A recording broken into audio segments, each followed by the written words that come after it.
Hello mga karisan, welcome back to my page. Ayan guys, mayroong dumating na parcel para sa ating Team Tarukoy. Ayan guys, yung ating mga Team Tarukoy, ayan, nakikipagsagutan na rin sila mga karisan, lalo-lalo na yung mga tatlong puting.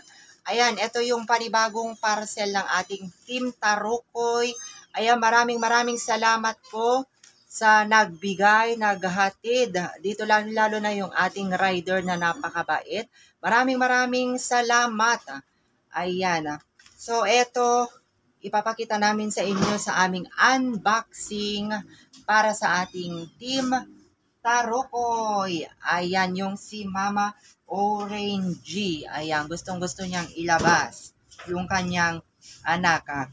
Ayan, maraming salamat po sa nagbigay ng kanilang kailanganin.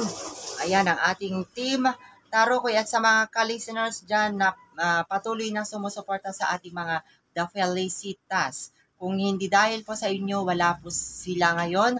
Kung ano man yung kanilang narating mga kalisen. So, maraming salamat, Orange. Ayan, si Orange kasama ng kanyang anak. God bless you, Madam.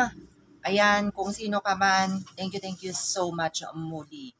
Muli, ito si Dayani ang Rayna ng tahanan, hindi adlang ang estado sa buhay upang ipagpatuloy ang ating pangarap, kundi gamitin mo itong instrumento sa pagtupad ng inyong pangarap. Ayan mga kalisen, bye-bye! Ito na po yung kanilang parcel.